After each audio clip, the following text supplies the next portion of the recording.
So, can we really replace butter and margarine in a renal diet with something both healthier and tastier? Well, let's see what's inside.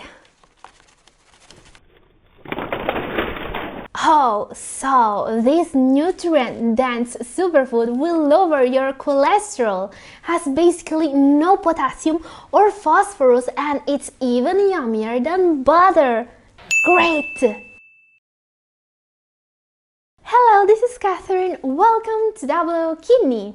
For a lot of kidney patients, the diet is a real pain in the butt. I mean, one day you can eat whatever you want, and the next day, no more milk because it has phosphorus, no more sodas because there's sugar in them, and no more bananas and other fruits because they have potassium. I mean, is there something you can actually eat on a renal diet? Now, as you may already know, following the proper renal diet is maybe the most important thing to do if you are serious about improving your kidney health. And wouldn't it be great if you could just swap some unhealthy and dangerous foods for similar ones that are actually healthy for you? That maybe are not so rich in potassium, phosphorus, and protein? Is this even possible? Well, only one way to tell. Let's start immediately with our first swap. So, what do we have here? Cow milk. Cow's milk is considered a staple in many people's diets. It is consumed as a beverage, poured on cereal and added to smoothies, tea, or coffee. So, removing it from your diet is often a trauma because milk makes a lot of things taste better. But while cow milk is a popular choice for many, if you have kidney disease, you cannot drink or eat dairy products due to the high amounts of phosphorus. This glass of cow milk I have here contains about 255 milligrams of phosphorus. And this is definitely too much for people with kidney disease. Phosphorus is usually limited even in stage 3. And for a good reason, having too much phosphorus can give you bone problems. There is also 8 grams of protein in it, which is not much, but protein adds up very quickly. So, what we are going to replace it with? What's the best milk if you have kidney disease? Let's see what's inside. And it is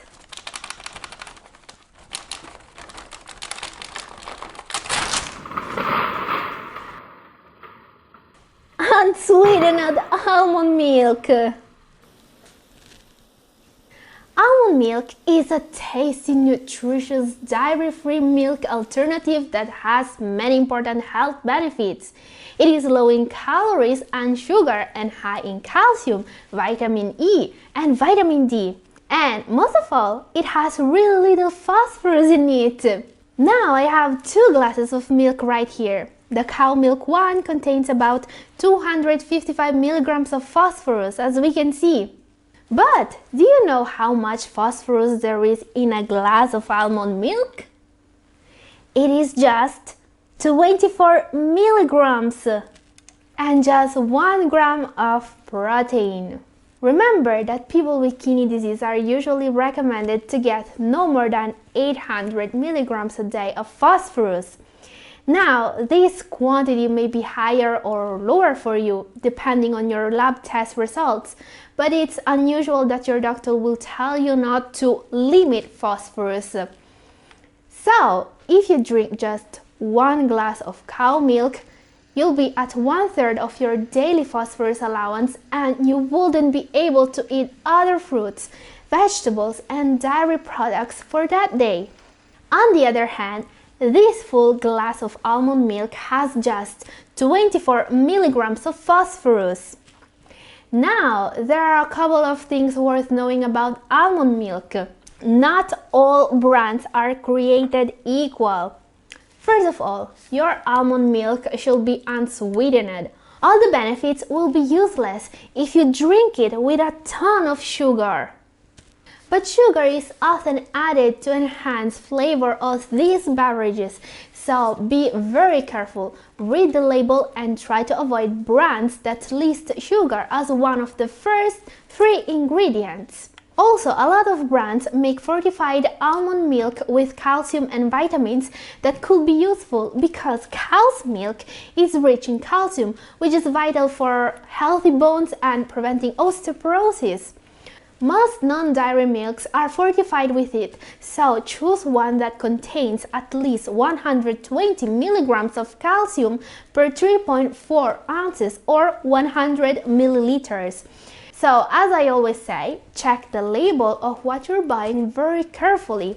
There are other milk alternatives you can consider if you don't like the taste of almond milk, like rice milk, soy milk, and others. But in my opinion, almond milk is the healthiest one. Question: have you ever tried milk substitutes? What is your favorite? Let me know in comment section. Okay, let's see our next food swap. Oh, what do we have here? Butter and margarine. Are they unhealthy? Well, margarine is a processed food made to look and taste like butter. And like many processed foods, it's not particularly healthy. Most brands are full of hydrogenated fats and unhealthy trans fats. It also may contain several food additives, including emulsifiers and colorants. Butter is healthier than margarine, but it's a dairy product and, like milk, it's rich in phosphorus. And it's also very rich in saturated fats, known to increase bad cholesterol and risk for heart disease. So, can we really replace butter and margarine in a renal diet with something both healthier and tastier? Well, let's see what's inside.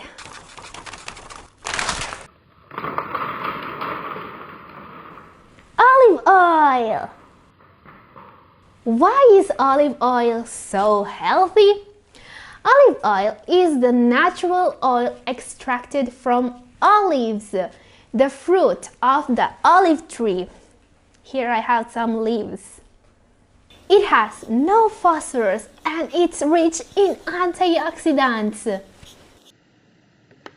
Why is olive oil so interesting for us? Observational studies on thousands of people show that heart disease is less common in Mediterranean countries. And guess what? Most researchers now think that olive oil, one of the ingredients of the Mediterranean diet, is the key to get all its heart health benefits.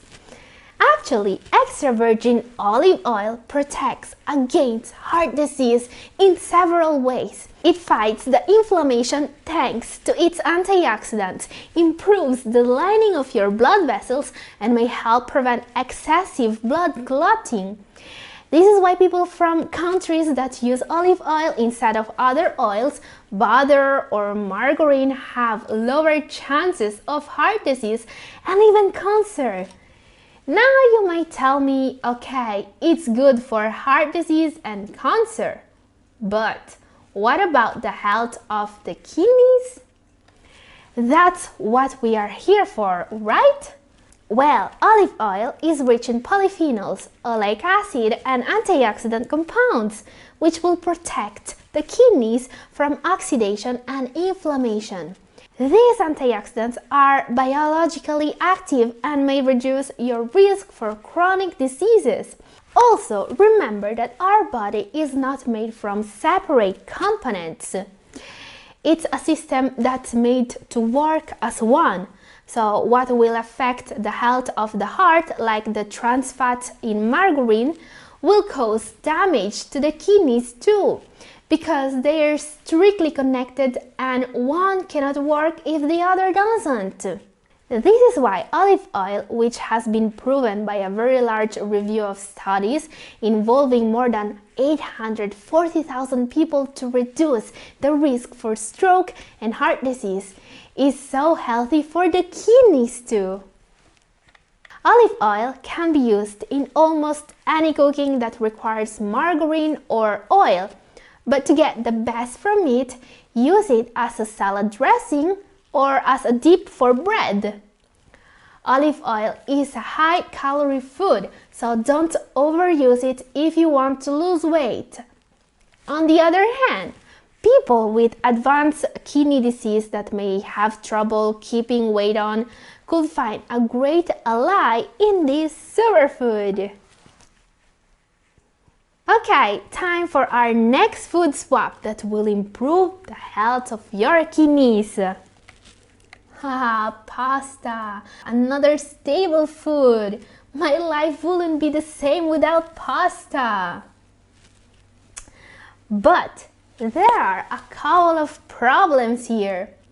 First of all, this portion of pasta, which is a cup or 130 grams, contains 14 grams of protein.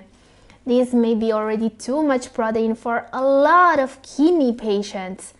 But this pasta also contains some potassium, about 229 milligrams of it.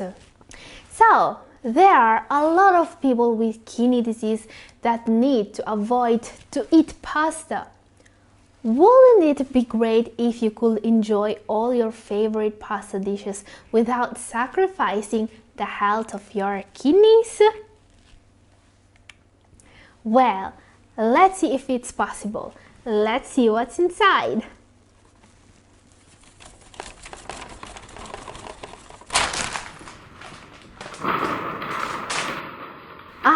This is a protein pasta. A great way to enjoy a nice pasta dish without protein. This zero protein alternative to pasta is really tasty, and it's a product specifically made and developed for people with kidney disease. So it's low in all those things kidney disease patients should avoid, like protein, but also sodium, phosphorus, and potassium. Actually, this cup of a protein pasta, which is about 130 grams, has just 0.5 grams of protein and just 20 milligrams of potassium, which is great if compared to normal pasta, which has 14 grams of protein and 229 milligrams of potassium. Now, is limiting protein really so important for the correct renal diet? Well, protein metabolism is one of the biggest threats to the health of the kidneys. There are studies proving this. Removing the results of protein metabolism is one of the hardest works the kidneys should do every day. So, kidney disease patients are often recommended to limit protein intake because protein will put a great burden on the kidneys. There are many advantages in a low protein diet, and ditching the low quality protein of pasta is a great way to give the kidneys the chance to improve. Now, eating less protein will usually mean renouncing to eat something we like maybe a steak or a nice roast beef. But with this protein pasta, all you have to do is to replace your usual pasta with this, and you already removed some protein from your renal diet. Now, to make a pasta dish really suitable for kidney disease patients, buying low protein pasta is not enough. You should also watch out for sauces and toppings. For example, many tomato sauces can contain too much sodium, potassium, and added sugar. In place of tomato sauce, you can maybe top pasta with garlic and oil. Also remember, talk to your dietitian before making any significant changes to your diet. But let's not waste any more time. Let's see our number 2 now. Ah, beans! A lot of people like them, and they are even healthy if it wasn't for all that potassium they have. Just this small cup of beans has 2,500 milligrams of potassium. This is too much for any kidney patient. Remember that people with kidney disease are usually recommended to consume around 1,500 to 2,700 milligrams of potassium each day. And there is also 40 grams of protein in here. So, no beans, unfortunately, unless, let's see what's inside.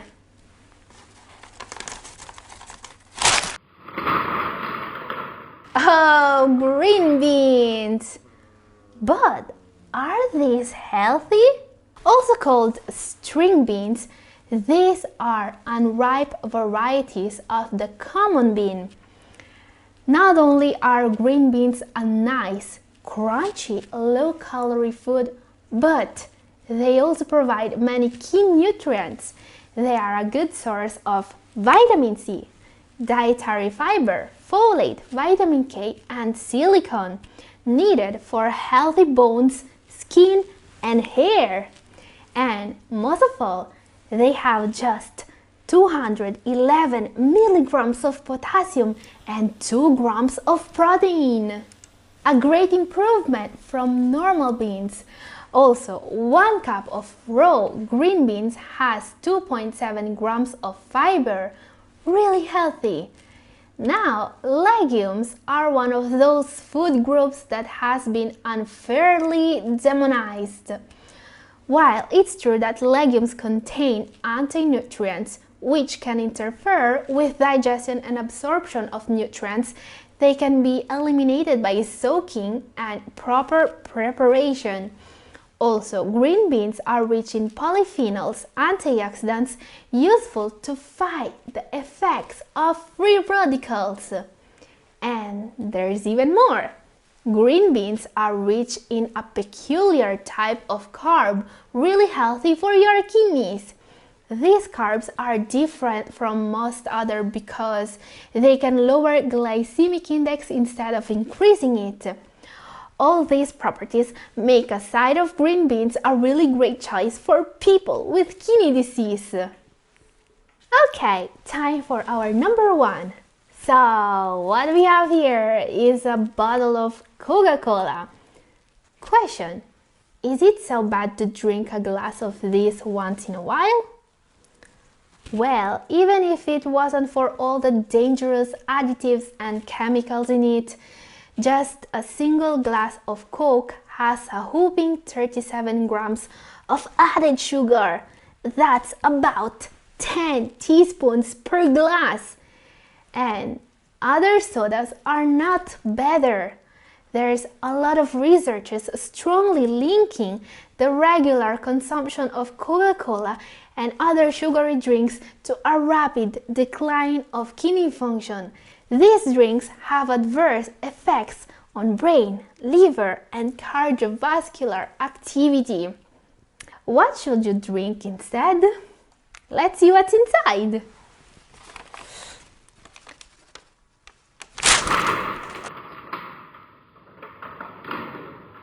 Oh, this is my kidney detox tea. A great way to cleanse the kidneys and improve your health. Have you already tried it? If not, here's the recipe. This is all for today. Thank you for watching.